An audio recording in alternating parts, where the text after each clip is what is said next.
चला चला दाखवते तुम्हाला इंगळे साहेब काय करत आहेत. तर बघा इथं कोपऱ्यात घुसून त्यांची इथं क्लिनिंग सुरू आहे. तर ही जी कपाटाची जागा रिकामी होती, इथं कपाटातलेच कपडे ठेवले होते. हे मागे मी दाखवलंसुद्धा होतं. तर अगदी ढेर लागलेला होता कपड्यांचा आणि हा जो काही पसारा आहे ना इथं मांडून ठेवला आहे आता सध्या तरी. खाली सुटकेस वगैरे होते आणि त्यावर हा सगळा सामान होता.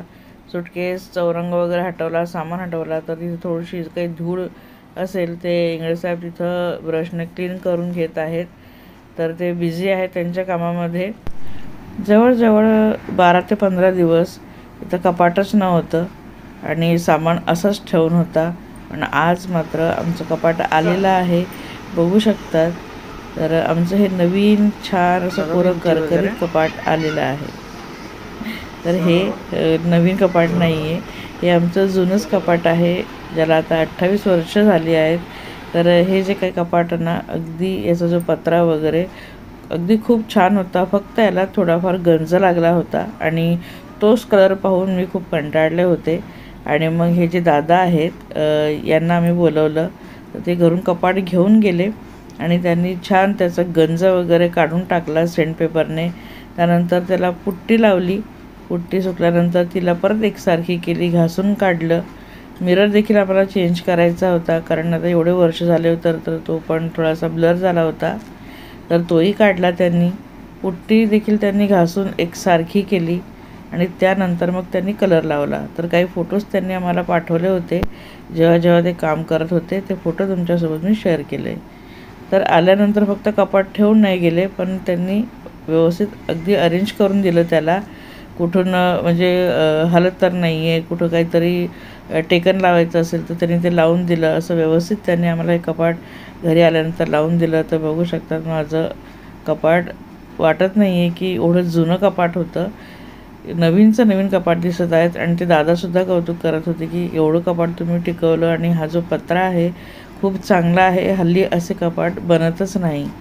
तर आता हे खूप अजून जास्त वर्षानुवर्ष हे कपाट चालू शकते. तर बघू शकतात मस्त असं नवीन कपाट दिसत आहेत. कलर कसा वाटला मला सांगा. आम्ही 4ही जणांची ही चॉईस होती, दोन्ही मुलं आणि मी. आमच्या घरात छोट्या मोठ्या गोष्टी जरी असल्या तरी मुलांसोबत आम्ही डिस्कस करतो आणि तेव्हाच ठरवतो. तर समोर असा ब्ल्यू कलर आहे आणि त्याने ना जास्त अट्रॅक्टिव्ह दिसत आहेत हे कपाट. आणि साईडला आणि आतमध्ये ग्रे कलर लावलेला आहे. ओपन करून तुम्हाला दाखवते, बघू शकतात. अगदी नवीन दिसत आहेत. जो काही गंज होता तो संपूर्ण त्यांनी काढून टाकला आहे घासून आणि छान त्याला एकसारखं करून आणि कलर दिला आहे. खूप सुंदर वाटत आहे कपाट. मला जर असं नवीन कपाटाची फिलिंग झाली. तर समाधान वाटलं, कारण की खूप मागे लागली होती इंगळे साहेबांच्या 3 वर्षापासून की मला याला कलर तरी करून द्या म्हणून. तर ते अजून जास्त टिकेल.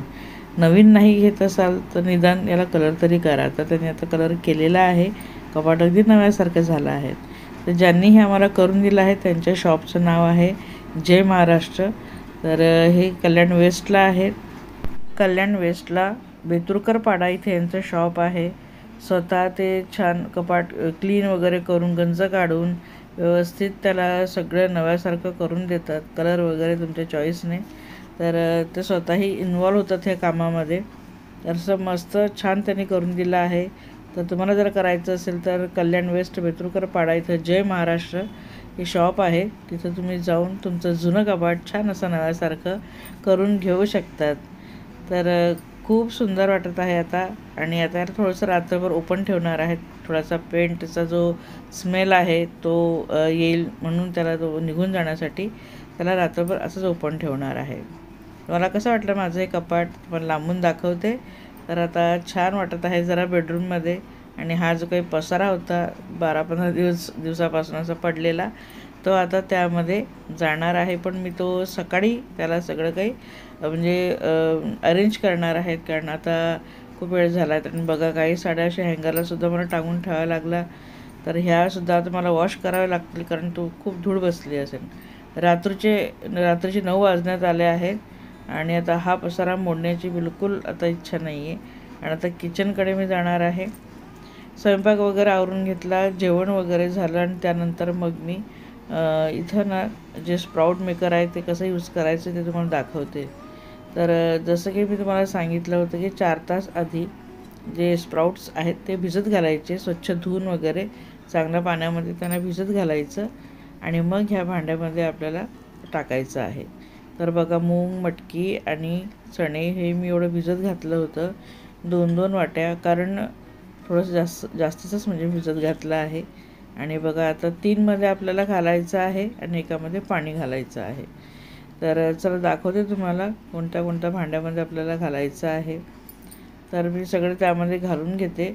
एकामध्ये मटकी, पाणी वगैरे पुन्हा आपल्याला काढून घ्यायचं आहे यांचं आणि मगच टाकायचं आहे, पाण्यासकट नाही घालायचं आहे.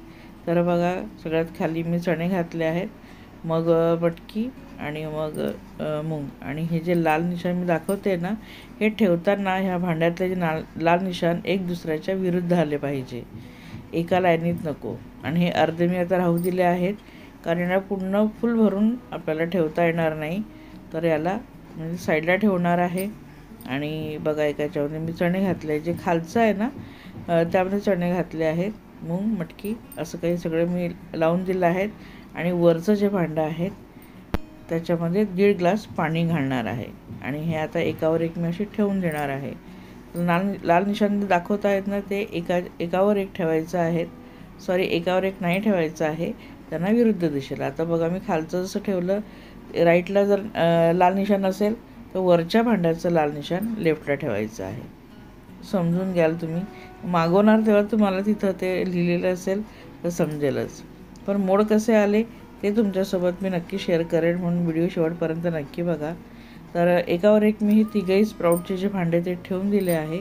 आणि त्यावर आता हे ठेवत आहे रिकामं, आणि त्यामध्ये आता 1.5 ग्लास पाणी घालणार आहे आणि झाकण ठेवून साईडला आपल्याला असे ठेवून द्यायचं आहे. तर बघू शकतात वरच्या भांड्यामध्ये मी पाणी घातलं आहे 1.5 ग्लास. याचा फक्त एकच मला प्रॉब्लेम वाटला की ते ठेवताना, एक दुसऱ्यावर ठेवताना कधी कधी ते एक दुसऱ्याच्या आत फसून जातात, म्हणून ठेवताना अगदी व्यवस्थित ठेवायचं. आणि हे भांडं वरचं ठेवल्यानंतर मग पाणी घालायचं. यात जे लाल निशाण आहेत ना त्याच्या वरपर्यंत पाणी जाऊ द्यायचं नाही आहे, तेवढं पाणी आपल्याला यामध्ये घालायचं आहे आणि असे रात्रभर ठेवून द्यायचे आहे. बघूया मोड कसे येतात. नंतर माझं डेटॉक्स वॉटर मी तयार करून ठेवलं आहे. ओवा घातला आहे आधी मी 1 चमचा, आणि थोडीशी बडीशेपसुद्धा, कारण ओवा ना उन्हाळ्यामध्ये थोडासा गरम पडू शकतो, म्हणून मी थोडीशी बडीशेप घातली आहे. आणि दोघांचं जे मिक्स पाणी आहे ना खरंच खूप छान लागतं.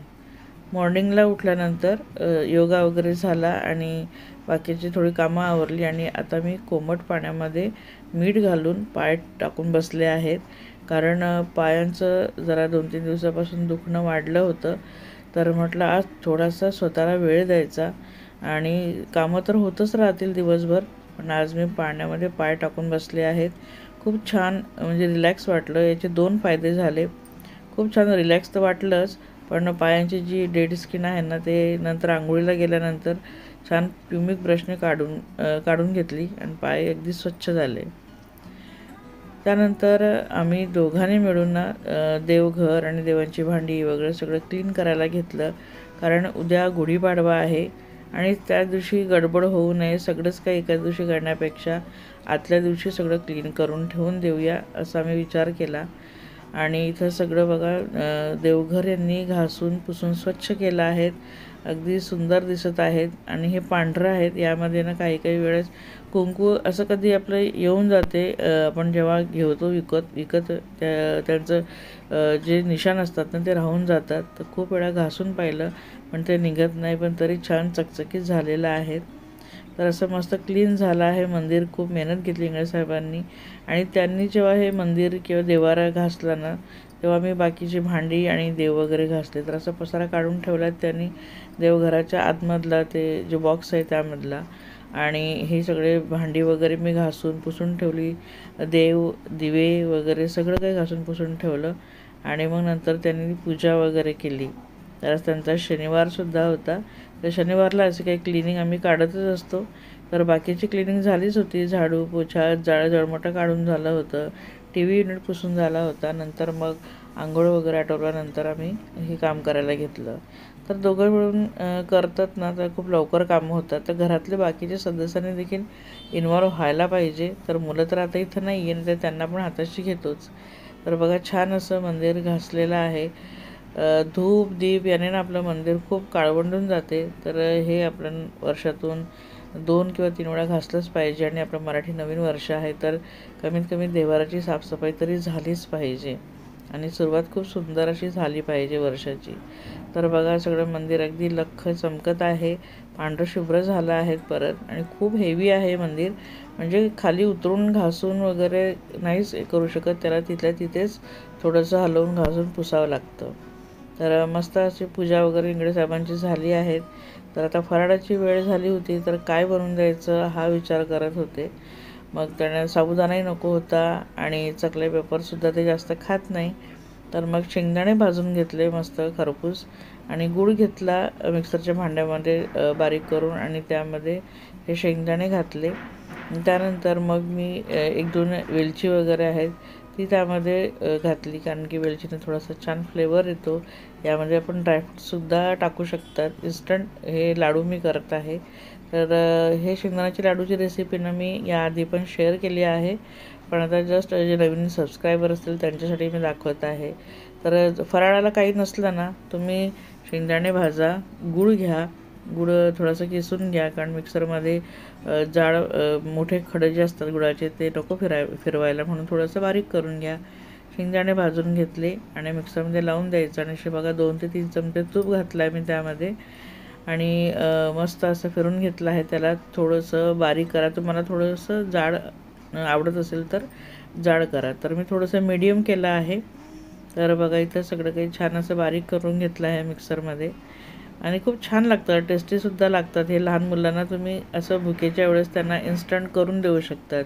खूप भूक लागली आहे आणि त्यांना काहीतरी खायला द्यायचं आहे, तर तुम्ही हे लगेचच अगदी 10 मिनटात करू शकतात. तर बघा इथं मी लाडू बनवून बघितला, पण तो बनला नाही. तर थोडंसं तूप कमी वाटलं, तर म्हटलं थोडंसं तूप अजून घालते. तर 1-2 चमचे अजून घातले, आणि मग तेव्हा छान लाडू बनले. तर असं सगळं मिक्स केलं तूप. तर या निमित्ताने बघा तूपही आपल्या पोटात जाते. शेंगदाणे खूप चांगले आहेत, आणि मी सालासकट शेंगदाणे वापरले आहेत, कारण सालामध्ये सुद्धा जीवनसत्व असतात. तर बघा छान असे लाडू तयार झाले आहेत, आपले इन्स्टंट शेंगदाण्याचे लाडू. तर हे फराळाला कधीही उत्तमच आहेत, कारण की शेंगदाणे देखील आपल्या आरोग्यासाठी चांगलंच आहे. तूप देखील दिवसभर हे आपलं म्हणजे आपल्याला भूक लागू देत नाही असे हे लाडू आहेत. तर हे फराळाचे जे लाडू आहेत ते अहोंना दिले. आणि आता तुम्हाला मी दाखवते की जे रात्री ठेवले होते मी स्प्राउट मेकरमध्ये स्प्राउट्स, त्यांना बघा छान मोड आले आहेत. तर मूग मटकी दोघांनाही खूप सुंदर असे मोड आले आहेत, बघू शकता तुम्ही. तर मस्त अगदी इन्स्टंट, म्हणजे भाजी करायला आता मला काही टेन्शन नाही. आणि मूगला देखील बघा मोड आले आहेत. तर यांना ना मी फ्रीजमध्ये का डब्यामध्ये भरून ठेवून देईल, आता मला त्याची गरज नाही आहे. तर बघू शकता. तर फ्रीजमध्ये ठेवल्यानंतर अजून जास्त मोड येतील, पण चण्यांना मात्र मोड आले नाही. असंही चण्यांना खूप वेळ लागतो मोड वगैरे येण्यासाठी. तर हे दोघांना तर खूप छान मोड आले आहेत, बघू शकता तुम्ही. आता हे मी भांड्यात काढून ठेवणार एका डब्यामध्ये, आणि दुसरी बॅच यामध्ये लावून देणार आहे. तर तुम्ही म्हणाल की तुम्ही दोघंच जणं आणि एवढे स्प्राउट्सचं मी काय करेल. तर ना पाहुणे येत आहेत घरी. तर हे पाहुणे येण्याची तयारी सुरू आहे. तर हे स्प्राउट्स मी सगळे तयार करून ठेवून देणार, आणि त्यानंतर मग जेव्हा पाहुणे येतील तेव्हा त्यांच्यासाठी भाजी, किंवा मग मिसळपाव, किंवा मग कटलेट, किंवा त्याचे डोसे वगैरे. आता इथं मी तुम्हाला दाखवत आहे, खाली ना असे होल आहेत. तर त्या होलमधून ना पाण्याची वाफ जाऊन, आणि मग ते स्प्राउटमध्ये मोड येतात. तर असं त्या भांड्यांचा उपयोग आहे. तर पाहुण्यांची तयारी सुरू आहे येण्याची, सोबत सणाची देखील तयारी सुरू आहे. तर दोघांची तयारी अशी एकदमच माझ्या घरामध्ये आता सुरू आहे. आणि आजचा व्लॉग देखील मी आता इथं एंड करत आहे. तुम्हाला कसा वाटला आजचा व्लॉग? आवडला असेल तर प्लीज लाईक करा, कमेंट करा. चॅनलला सबस्क्राईब केलं नसेल तर प्लीज चॅनलला सबस्क्राईब करा.